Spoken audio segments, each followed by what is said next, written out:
Simulan natin ang banal na pagdiriwang sa ngalan ng Ama at ng Anak at ng Espiritu Santo. Amen.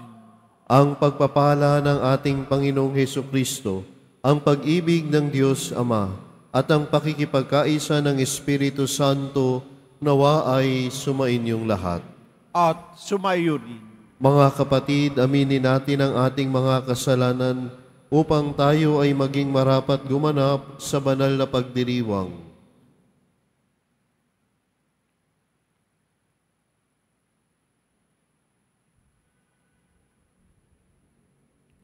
Inaamin ko sa makapangyarihang Diyos At sa inyo mga kapatid, na lubha akong nagkasala sa isip, sa salita, sa gawa, at sa aking pagkukulang. Kaya isinasamo ko sa mahal na Birheng Maria, sa lahat ng mga anghel at mga banal, at sa inyo mga kapatid, na ako'y panalangin sa Panginoong ating Diyos. Kaawaan tayo ng makapangyarihang Diyos, patawarin tayo sa ating mga kasalanan, at patnubayan tayo sa buhay na walang hanggan. Amen. Panginoon, kaawaan mo kami. Panginoon, kaawaan mo kami. Kristo, kaawaan mo kami. Kristo, kaawaan mo kami. Panginoon, kaawaan mo kami. Panginoon, kaawaan mo kami. Manalangin tayo.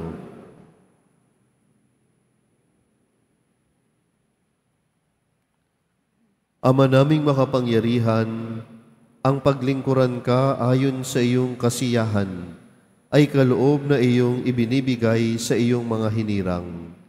Gawin mong ang iyong mga pangako ay aming mapakinabangan ayon sa paraang iyong kinalulugdan. Sa pamamagitan ni Hesukristo, kasama ng Espiritu Santo, magpasawalang hanggan. Amen. Maupo po tayo. Pagbasa mula sa sulat ni Apostol San Pablo sa mga taga-Filipos. Mga kapatid, alalahanin ninyong hindi sila, kundi tayo ang tunay na tuli, sapagkat hindi tayo nang hahawak sa mga panlabas na tuntunin. Ang pagsamba natin sa Diyos ay sa Espiritu at na kay Kristo Jesus ang ating kagalakan. Kung sa bagay, mayroon akong sapat na dahilan upang manghawak sa mga panlabas na tuntunin. Kung iniisip ni Numan na may katwiran siyang magtiwala sa ganitong gawain, lalo na ako, tinuli ako sa 8 araw mula nang ako'y isilang. Ako'y katutubong Hebreo, tunay na Israelita, buhat sa angkan ni Benjamin. Kung pagsunod sa kautusan ang pag-uusapan, ako'y Pariseo. At sa sigasig ng aking pagsunod, inusig ko ang simbahan. Kung sa pagiging matuwid naman ayon sa kautusan, walang maipipintas sa akin. Ngunit dahil kay Kristo, ang mga bagay na maaari kong ibilang sa pakinabang ay inari kong kalugihan. Oo, inari kong kalugihan ang lahat ng bagay bilang kapalit ng lalong mahalaga ang pagkakilala kay Kristo Jesus na aking Panginoon. Ang salita ng Diyos. Salamat sa Diyos. Ang may pusong tapat sa Diyos ay may kagalakang lubos. Ang may pusong tapat sa Diyos ay may kagalakang lubos. Siya ay purihin, suobin ng awit ating papurihan. Ang kahangahangang mga gawa niya'y dapat na isaysay. Tayo ay magalak, yamang, lahat tayo ay tunay na Kanya. Ang Kanyang pangalan ang pangalang banal, napakadakila. Lahat ng may nais maglingkod sa poon, lahat na magsaya. Ang may pusong tapat sa Diyos ay may kagalakang lubos. Siya ay hanapin at ang kanyang lakas ay siyang asahan. Siya ay hanapin upang mamalagi sa kanyang harapan. Ating gunitain ang kahanga-hanga niyang mga gawa, ang kanyang paghatol, gayon din ang kanyang ginawang himala.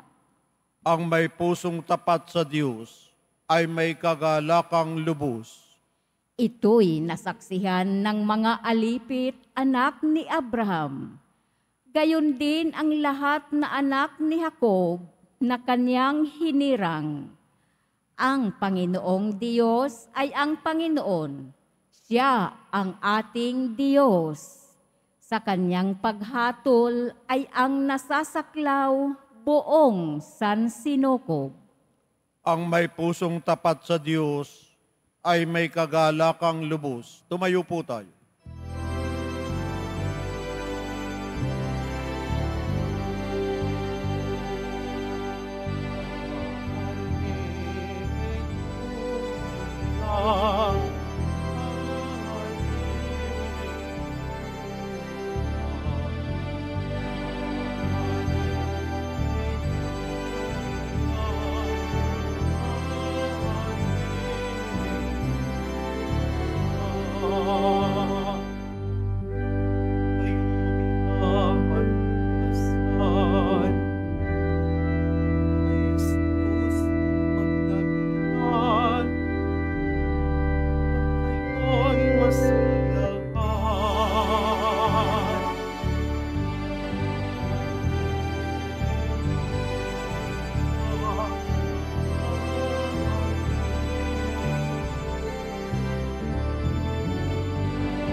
Sumainyo ang Panginoon. At sumayo rin. Ang mabuting balita ng Panginoon ayon kay San Lucas. Papuri sa iyo, Panginoon. Noong panahong iyon, ang mga publikano at mga makasalanan ay nagsilapit upang makinig kay Jesus. Nagbulong-bulungan ang mga Pariseyo at mga Eskriba. Ang sabi nila, ang taong ito'y nakikisalamuha sa mga makasalanan at nakikisalo sa kanila. Kaya't sinabi sa kanila ni Jesus ang talinhagang ito. Kung ang sino man sa inyo ay may 100 tupa at nawala ang isa, ano ang gagawin niya? Iiwan niya ang 99 sa ilang at hahanapin ang nawawala hanggang sa matagpuan, hindi ba? Kapag nasumpungan ay masaya niyang papasanin ito. Pagdating ng bahay, aanyayahan niya ang kanyang mga kaibigan at mga kapitbahay. Sasabihin niya, makipagsaya kayo sa akin, sapagkat nasumpungan ko sa wakas ang tupa kong nawawala. Sinasabi ko sa inyo, magkakaroon ng higit na kagalakan sa langit dahil sa isang makasalanang nagsisisit tumatalikod sa kanyang kasalanan kaysa sa 99 na matuwid na hindi nangangailangang magsisi. O kaya, kung ang isang babae ay may 10 salaping pilak at mawala ang isa, ano ang gagawin niya? Sisindihan niya ang ilaw, wawalisan ang bahay, at hahanaping mabuti hanggang sa masumpungan ito, hindi ba? Kapag nasumpungan na ito, ay aanyayahan niya ang kanyang mga kaibigan at kapitbahay. Sasabihin niya, makipagsaya kayo sa akin, sapagkat nasumpungan ko sa wakas ang nawala kong salaping pilak. Sinasabi ko sa inyo, gayon din ang kagalakan ng mga anghel ng Diyos dahil sa isang makasalanang nagsisit tumalikod sa kanyang kasalanan. Ang mabuting balita ng Panginoon. Pinupuri ka namin, Panginoong Hesukristo. Maupo po tayo. Magandang umaga po sa inyong lahat. Sa ating ebanghelyo ngayong araw mula kay San Lucas, nadinig natin ang tungkol sa dalawang mahalagang talinhaga ni Jesus. Ang kwento ng nawawalang tupa at nawawalang baryang pilak. Sa mga talinhagang ito, ipinapakita ni Jesus ang kagandahang loob at habag ng Diyos para sa mga nawawala at sa mga nagkakamali. Sa unang kwento, inilarawan ni Jesus ang pastol na may 100 tupa. Ngunit, nang mawala ang isa sa mga ito, iniwan niya ang 99 upang hanapin ang isang tupang nawawala. Sa pangalawang kwento, isang babae ang naghahanap ng nawawala niyang baryang pilak hanggang ito'y matagpuan. At kapag nahanap na nila ang kanilang nawawala, nagdiriwang sila ng may kagalakan. Kung susuriin natin ang ebanghelyo natin ngayon, ano ba ang gustong ipahiwatig ni Jesus sa atin sa mga kwentong ito? Una, nais niyang ipaalam sa iyo at sa akin na ang bawat isa sa atin ay mahalaga sa Diyos. Oo, ikaw at ako at ang iyong katabi ay mahalaga sa Diyos. Lahat tayo ay mahalaga sa Diyos. Wala siyang nakakalimutan o isinusuko. Maaring sa mata ng mundo, maliit o walang halaga ang isang tupa o baryang pilak, ngunit para sa Diyos, ikaw at ako ay mahalaga. At hindi niya hahayaan na tayo ay mawala nang hindi tayo hinahanap at inaalagaan. Sa ating mga tao, minsan, napakahirap nating magpatawad. At minsan, may mga nagkakamali o nagkakasala na agad nating hinuhusgahan at nilalayo. Madali sa atin na manghusga.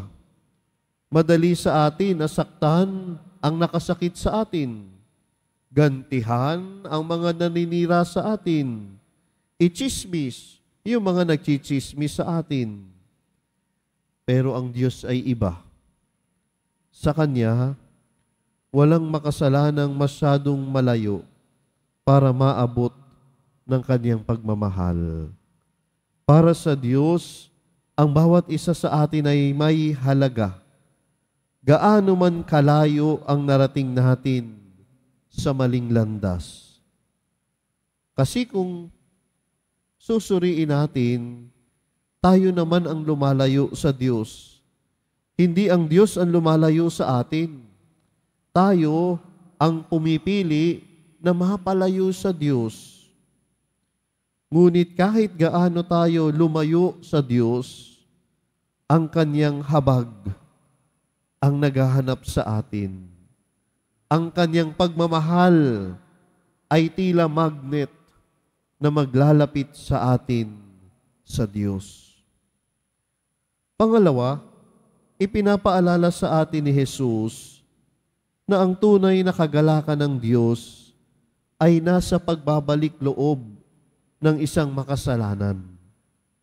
Kapag ang isang tao ay nagsisi at bumalik sa Diyos, nagdiriwang ang langit. Nakikita natin dito na ang Diyos ay hindi nagagalak sa pagpaparusa o sa paglayo ng tao sa Kanya. Sa halip, ang Diyos ay nagagalak sa bawat taong muling bumabalik at nagbabalik loob sa Kanya. Mga kapatid, tayo rin ay tinatawag na magpakita ng awa at malasakit sa mga taong maaring malayo na sa kanilang landas. Maaring ito ay isang kaibigan, kapamilya, o kasamahan sa trabaho. Huwag natin silang basta husgahan at itakwil. Tulad ng Diyos, patuloy natin silang isama sa ating mga panalangin at ipakita sa kanila ang kabutihan ng Diyos sa pamamagitan ng ating mga salita at gawa. Maging tulay tayo ng awa at habag ng Diyos. Nawa, ikaw at ako ay maging daluyan ng kabutihan ng Diyos. Ikaw at ako ay maging daluyan ng pag-ibig ng Diyos. Sa pamamagitan natin ng mga deboto ng mahal na pong Jesus Nazareno, mararanasan ng ating kapwa ang habag ng Diyos. Mararanasan ng ating kapwa ang pag-ibig ng Diyos, ang awa ng Diyos. Sa huli, ang bawat isa sa atin ay inaanyayahan ng ating ebanghelyo ngayon na magpakumbaba at bumalik sa Diyos. Kung nararamdaman natin na tayo ay nawawala, alalahanin natin, ang Diyos ay patuloy na naghahanap sa atin. Ang Diyos ay patuloy na nag-aanyaya sa bawat isa sa atin na bumalik sa Kanya. Huwag tayong matakot na magbalik loob sa Diyos dahil ang Diyos ay hindi nagtatanim ng sama ng loob sa atin sapagkat Siya ay Diyos ng awa. Diyos na nagmamahal at nagagalak sa ating pagbabalik. Mga kapatid, naway maitanim natin sa ating puso ang mga aral na ito, na sa Diyos, walang nawawalang hindi maaaring matagpuan. Walang makasalanang hindi kayang patawarin. Sapagkat ang pagmamahal ng Diyos ay laging naghihintay at ang pintuan ng Kanyang awa ay laging bukas para sa iyo at para sa akin. Upang nang sa lahat ng bagay, ang Diyos ay papurihan. Amen.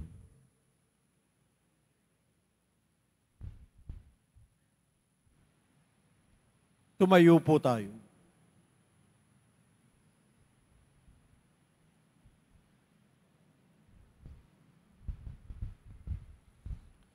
Minamahal kong mga kapatid, ang Panginoon ang pastol na nakakakilala sa bawat isa sa atin, sa ating pangalan. Ialay natin ang ating panalangin sa Diyos, nagtitiwala sa Kanyang personal na pag-ibig sa atin. Panginoon, sa iyong dakilang pag-ibig, tugunin mo kami. Panginoon, sa iyong dakilang pag-ibig, tugunin mo kami. Ang simbahan, naway maging buhay na tanda ng tunay na pagkalinga at buong pagmamahal na pagtingin sa mga tinanggihan ng lipunan. Manalangin tayo. Panginoon, sa iyong dakilang pag-ibig, tugunin mo kami. Ang mga humiwalay na sa daan ng kabutihan, naway marinig ang tinig ni Kristo, ang mabuting pastol na tinatawag silang bumalik muli. Manalangin tayo. Panginoon, sa iyong dakilang pag-ibig, tugunin mo kami.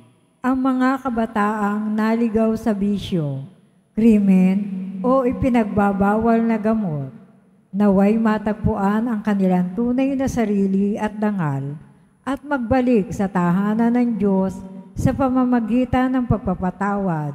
Manalangin tayo. Panginoon, sa iyong dakilang pag-ibig, tugunin mo kami. ang mga nagdurusa o sinubok ng karamdaman. Naway mapagtanto na mahal sila ng Diyos sa pamamagitan ng pagkalinga at atensyon na ating ibinibigay. Manalangin tayo. Panginoon, sa iyong dakilang pag-ibig, tugunin mo kami. Ang mga yumauna na dumaan sa pintuan ng kawan, naway magbunyi kasama ang pastol at bantay ng kanilang kaluluwa. Manalangin tayo. Panginoon, sa iyong dakilang pag-ibig, tugunin mo kami. Pinakamahinahong Ama, akayin mo kami sa tamang daan. Pakinggan mo ang aming mga panalangin. Basbasan mo ang bawat isa sa amin sa pamamaraang ikaw ang pinakamabuting nakakaalam. Makasunod nawa kami saan mo man kami dalhin. Hinihiling namin ito sa pamamagitan ni Kristong aming Panginoon. Amen. Maupo po tayo.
Tumayo po tayo.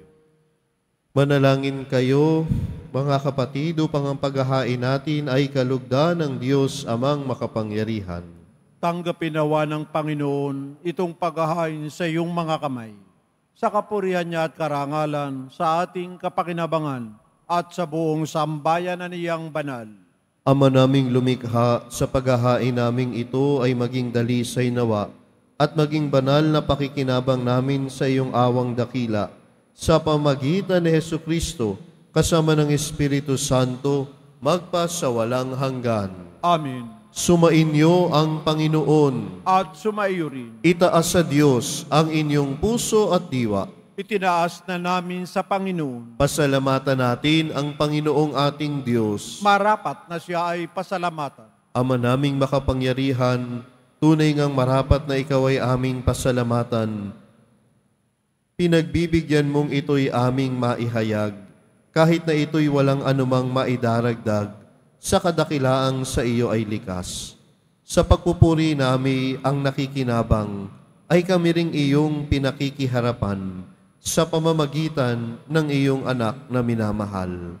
Kaya kaisa ng mga anghel na nagsisiawit ng papuri sa iyo, nang walang humpay sa kalangitan, kami nagbubunyi sa iyong kadakilaan.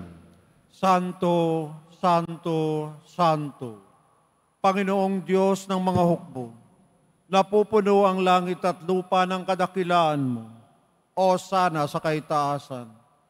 Pinagpalang na paririto sa ngalan ng Panginoon, o sana sa kaitaasan. Lumuhod po tayo.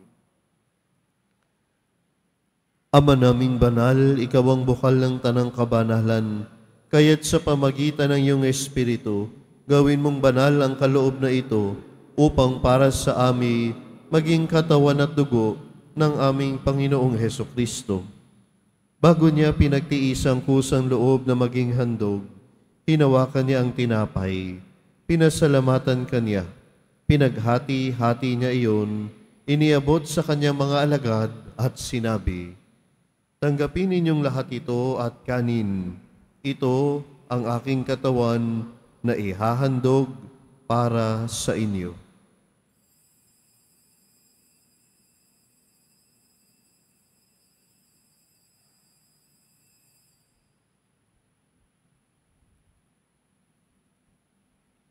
Gayun din naman nung matapos ang hapunan, hinawakan niya ang kalis. Muli kanyang pinasalamatan. Inebot niya ang kalis sa kanyang mga alagad at sinabi, "Tanggapin ninyong lahat ito at inumin. Ito ang kalis ng aking dugo, ng bago at walang hanggang tipan, ang aking dugo na ibubuhos para sa inyo at para sa lahat, sa ikapagpapatawad ng mga kasalanan. Gawin ninyo ito sa pag-alala sa akin."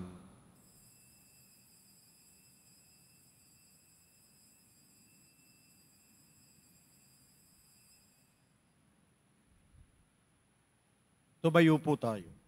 Ipagbunyi natin ang misteryo ng pananampalataya. Si Kristo'y namatay, si Kristo'y nabuhay, si Kristo'y babalik sa wakas ng panahon. Ama, ginagawa namin ngayon ang pag-alala sa pagkamatay at uling pagkabuhay ng iyong anak. Kaya tiniaalay namin sa iyo ang tinapay na nagbibigay buhay at ang kalis na nagkakaloob ng kaligtasan. Kami nagpapasalamat dahil kami iyong minarapat at tumayo sa harap mo para maglingkod sa iyo. Isinasamo namin kami magsalo-salo sa katawan at dugo ni Kristo ay mabuklod sa pagkakaisa sa pamamagitan ng Espiritu Santo. Ama, lingapin mo po ang iyong simbahang laganap sa buong daigdig. Puspusin mo kami sa pag-ibig, kaisa ni Francisco na aming Papa, ni Jose na aming Obispo, at ng Tanang Kaparian. Alalahanin mo rin ang mga kapatid naming nahimlay nang may pag-asang sila'y muling mabubuhay, gayon din ang lahat ng mga pumanaw. Kaawaan mo sila at patuloyhin sa iyong kaliwanagan.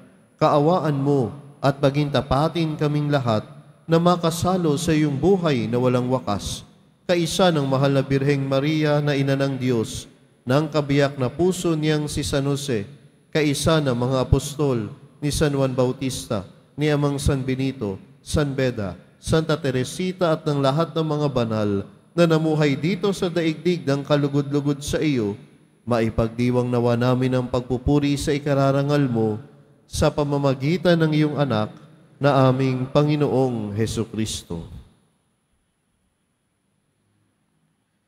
Sa pamamagitan ni Kristo, kasama niya at sa Kanya, ang lahat ng parangal at papuri ay sa iyo, Diyos samang makapangyarihan, kasama ng Espiritu Santo, magpa sa walang hanggan. Amen. Sa tagubiling na mga nakagagaling na utos at turo ni Jesus na Panginoon natin at Diyos, ipahayag natin ang lakas loob. Ama namin, sumasalangit ka, sambahin ang ngalan mo, mapasa amin ang kaharian mo, sundin ang loob mo dito sa lupa para nan sa langit. Bigyan mo kami ngayon ng aming kakanin sa araw-araw at patawarin mo kami sa aming mga sala para ng pagpapatawad namin sa nagkakasala sa amin. At huwag mo kaming ipahintulot sa tukso at iadya mo kami sa lahat ng masama. Hinihiling namin kami iadya sa lahat ng masama, pagkalooban ng kapayapaan araw-araw, iligtas sa kasalanan at ilayo sa lahat ng kapahamakan, samantalang aming pinananabikan ang dakilang araw ng pagpapahayag ng tagapagligtas naming si Hesukristo. Sapagkat iyo ang kaharian at ang kapangyarihan at ang kapurihan, magpakailanman. Amen. Panginoong Hesukristo, sinabi mo sa iyong mga apostol, kapayapaan ang iniwan ko sa inyo, ang aking kapayapaan ang ibinibigay ko sa inyo. Tunghayan mo ang aming pananampalataya at huwag ang aming pagkakasala. Pagkalooban mo kami ng kapayapaan at pagkakaisa ayon sa iyong kalooban, kasama ng Espiritu Santo, magpa sa walang hanggan. Amen. Ang kapayapaan ng Panginoon nawa ay laging sumainyo. At sumaiyo rin. Magbigayan kayo ng kapayapaan sa isa't isa. Peace be with you.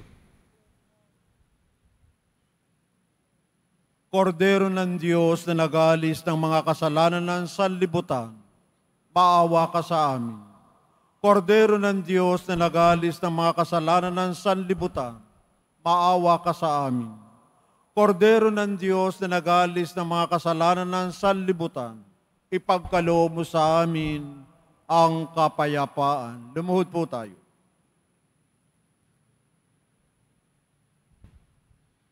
Ito ang kordero ng Diyos. Ito ang nag-aalis ang kasalanan ng sanlibutan. Mapalad ang mga inaanyayahan sa kanyang piging. Panginoon, hindi ako karapat-dapat na magpatuloy sa iyo, ngunit sa isang salita mo lamang ay gagaling na ako.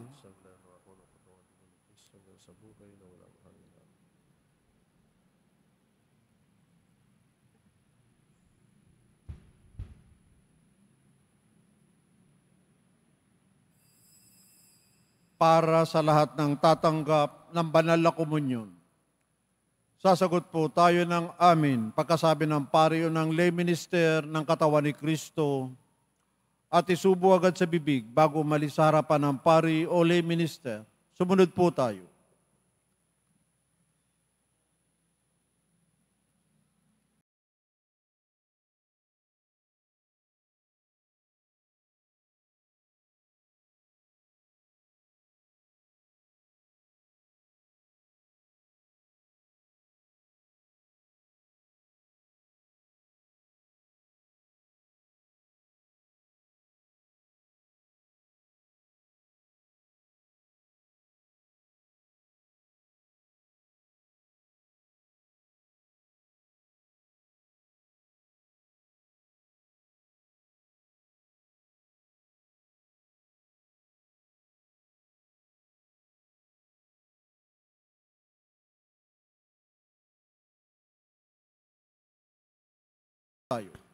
Manalangin tayo.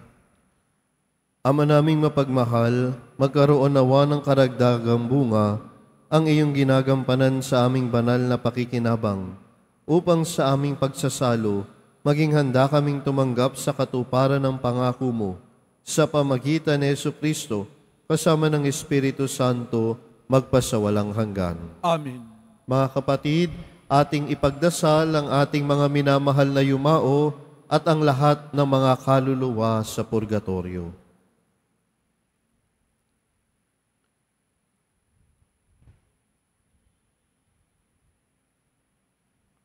Panginoon naming Diyos, Ama namin, Ikaw po ang dahilan ng aming pagsilang. Sa iyo galing ang aming hiram na buhay. Buong kababaang loob po kaming nananalangin at kami nagmamakaawang kalugdan mo po ang mga kaluluwa ng mga pumanaw na sa mundong ito, sila naway magkamit ng buhay sa iyong piling. Alisin mo ang anumang mga karumihan ng kasalanan upang sila ay maging marapat sa iyong walang hanggang kalinisan. Iahon mo sila mula sa purgatorio at bigyan ng puwang sa iyong kaharian sa langit. Kapayapaan kailanman ang igawad ng may kapal sa mga yumaong nagsipanaw. Sila naway silaya ng iyong ilaw na walang hanggan. Amen. Mapanatag nawa sila sa kapayapaan. Amen.